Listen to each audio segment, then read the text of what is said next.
What would make someone walk away from a multi-six-figure prestigious executive role at New York City's largest media buying firm?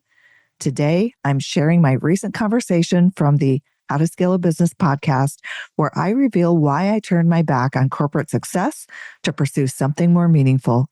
If you've ever felt trapped by the golden handcuffs or wondered, is this it? Is there more to life and business than just the bottom line? This episode is for you. Welcome to And Then I Did This. Prepare to be inspired as we celebrate the unique journeys of individuals who've had the courage to break free and live life on their own terms. Their lives prove that you truly can be free to live your best and most authentic life. Let's get to it. Hello, and welcome to another episode of the How to Scale a Business podcast. My name is Hector Santiesteban, and I am your host for today. And today we're here with LuRae Lumpkin. She is the founder of YouCanBeFree.life, and we're going to talk about her exceptionally, I would call extraordinary journey to getting here, because you've turned away a lot of things to help people. And so I'm just excited to share your journey and talk about all the things that you have learned. So LuRae, thanks for spending some time with us. Yeah, absolutely. Thanks for the opportunity. I'm going to have you fill it in, but I think that there would be a lot of people, not only listening to this show, but also just in general, who would have traded perhaps any of your careers in a millisecond and traded spots with you and said, LuRae, how can you give up this amazing career in corporate? You know, we were talking about how you're not trying to scale a business so talk to us, fill us in on how you got to where some of the things that you're doing and a little bit about why you feel that it's so important to kind of stay true to yourself when growing a business. Yes, staying true to yourself is one of the keys to success and happiness in life. I think I climbed that ladder and got to the position, the title, the money, the power that I was, working for the largest media buying firm in New York City and walked away from it. And actually, have a YouTube channel where actually one of the first videos I filmed was about why I left my 300,000 plus a year job and why people should, before they just take another job, if they get laid off or they're not happy what they're doing, think about starting a business before you just jump into the next thing. When I say the next thing, the next job. So being true to yourself and being able to be creative and do work that you lose yourself while you're doing it, you like it that much, and taking the time and looking at within yourself to get to that space is really important. Keep your day job until you're ready to make that launch, but to be able to do something you're really passionate about and that connects and resonates with your soul is really important.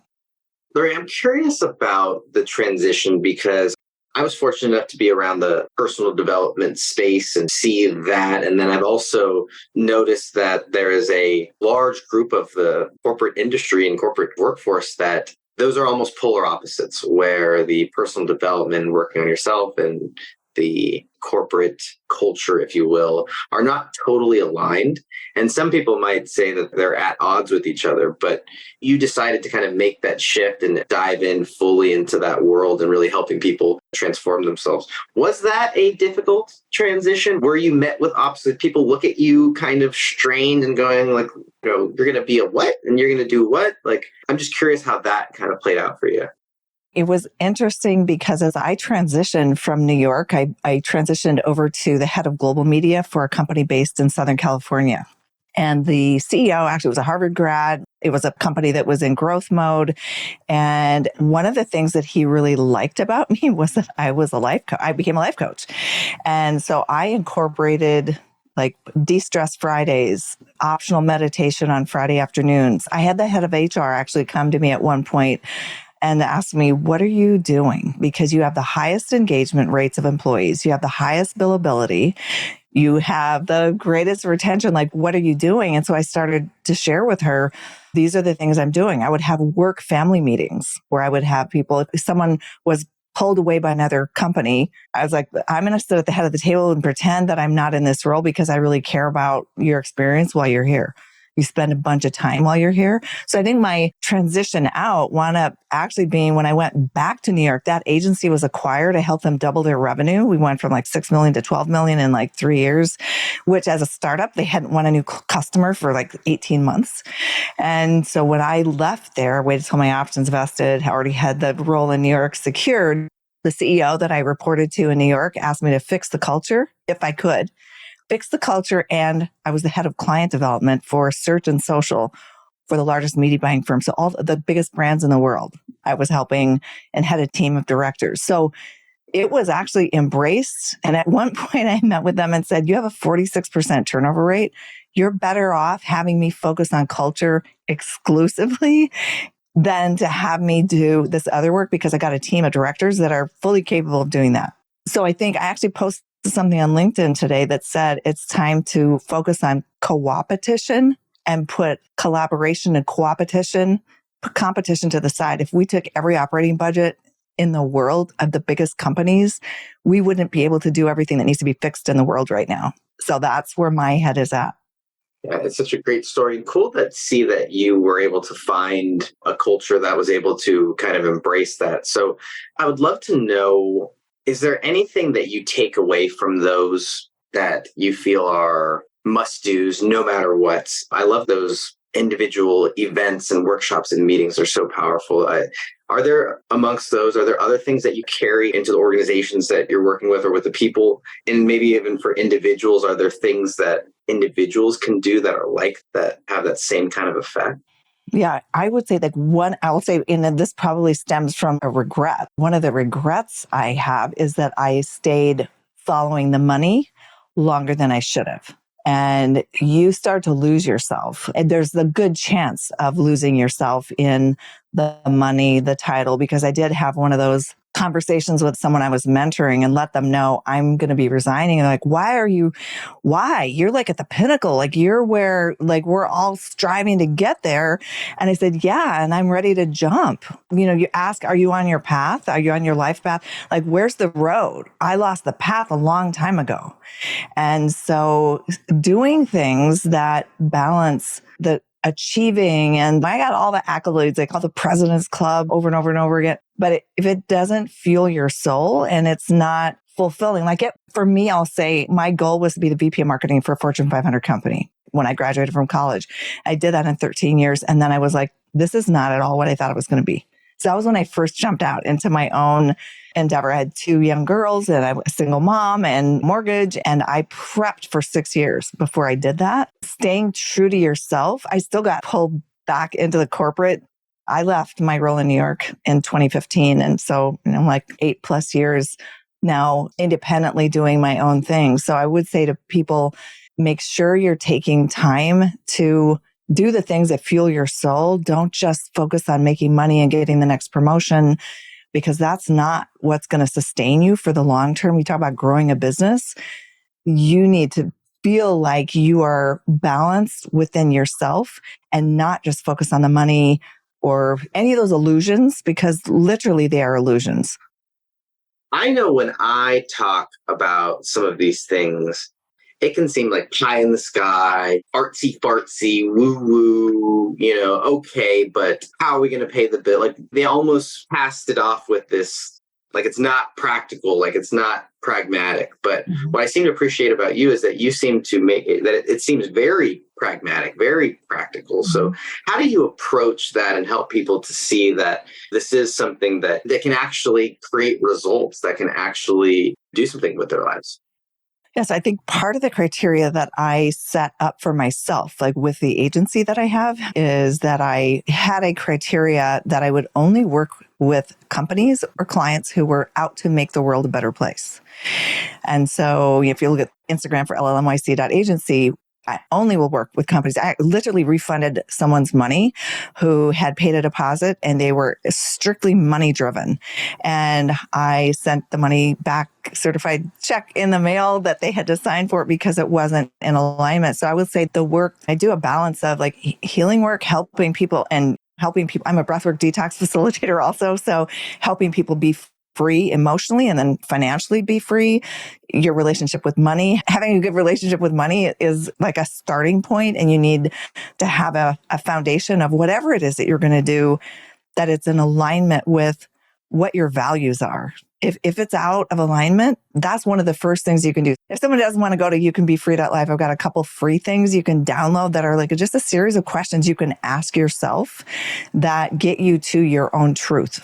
And that is really how I made the transition from working with companies that majority of them money driven. It was all about the bottom line, the dollar. And that's been up to this point, that's been what has driven like corporate America, which is, in my opinion, is slowly crumbling and shifting into a new paradigm of being more in alignment. Like, look at Gen Z, look at Gen Y. Like, people are not accepting. That was what I did actually. When I first left the agency, I actually hired a publicist and I flew around and talked on different TV shows about millennials and why they were the best thing to come into the world.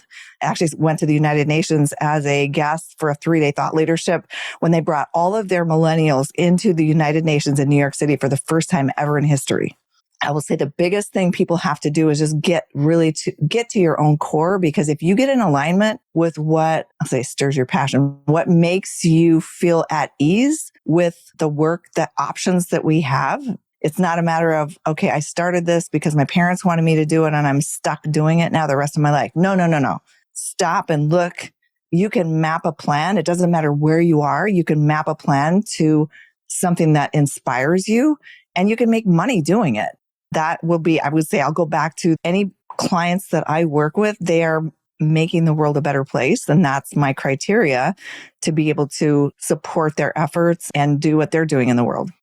So to play devil's advocate here, you make it sound so simple, LuRae. It sounds so simple. And so if that were the case, it seems like more people, and I know that more people are catching on, but in your experience, where do people get caught up, or where's the roadblock or the blind spot that perhaps people are not missing that prevents them from either getting started or continuing on? Or like, where do you see people get stuck in that journey? I literally did a LinkedIn poll just within the last month asking people, what is holding you back from starting a side hustle? Because that's where I encourage people to start a side hustle. You can write some of the stuff off on your taxes, like reduce your income. It's going to cost you a little bit of money to get whatever it is, a website done, whatever, to get started. So I will say part of it is just taking those steps in the direction of where you want to go. There's a lot of free information. Like the questions that I asked were, what's keeping you from starting a side hustle or your own business?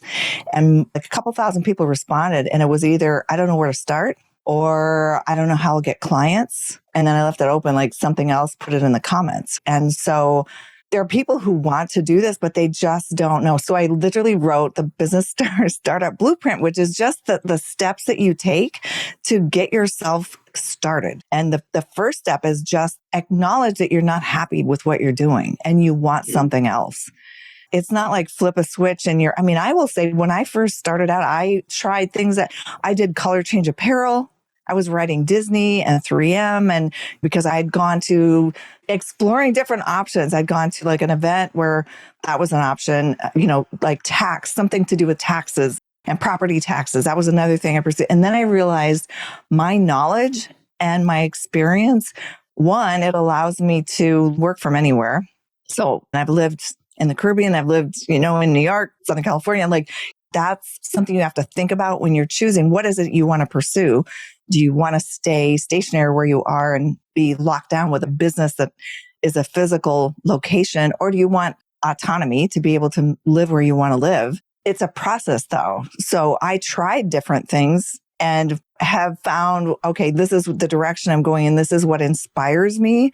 So even though I've got the agency, I'm also helping people break free from their 9-to-5 just because of the experience that I had. And I don't want people to think they're locked in and don't have options.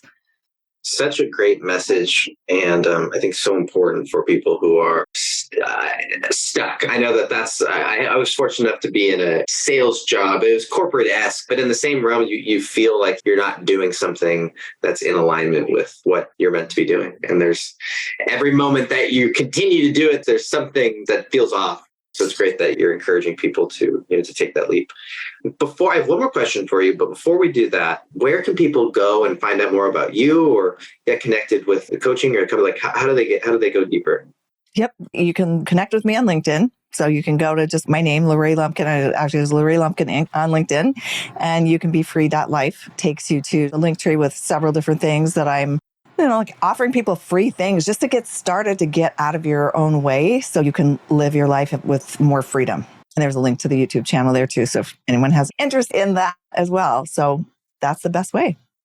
I love it. And my last question, LuRae, is, in your opinion, what is the secret to growing or scaling a business? Knowing your customers. And this is true for whether you're a startup solopreneur or you're a large corporation. So knowing your customers, knowing what their needs are, having an understanding of who else is offering something similar. And if they're being successful doing it, how do you make your offer unique or speak to that group of people in a way that resonates with them? People are looking more for personal interaction with companies, not so much cookie cutter, one size fits all. So knowing your customer, knowing how to reach them, leveraging your existing customer base, getting referrals, recommendations, use online reviews, leveraging people that already think you're awesome, and then rewarding them for doing that. Those are key ways. And then outsource. Don't do things you don't like to do or that you're not good at. Just because you're either a solopreneur or you're maybe even a mid-sized company, outsource those things that are better served by someone else doing them. Like the example of you doing the podcast.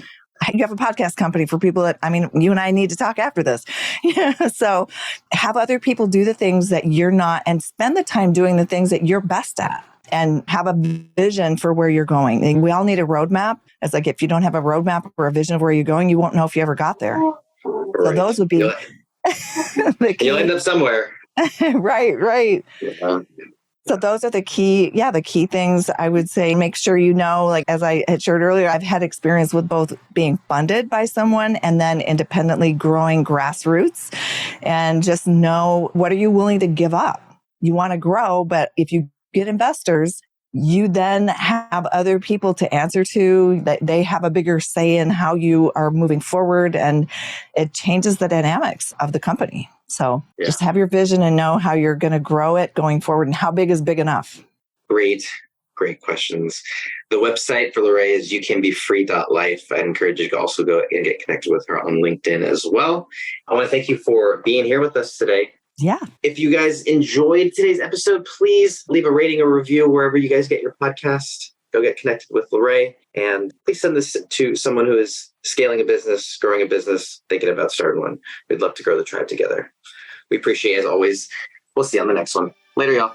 And that's a wrap on another episode of And Then I Did This, celebrating the lives of those who've walked away from the beaten path to pursue work and a life that nourishes their soul. If you're feeling inspired and ready to explore your own path to freedom, check out youcanbefree.life, where you'll find resources and support to help you break free and live life on your own terms. See you next time.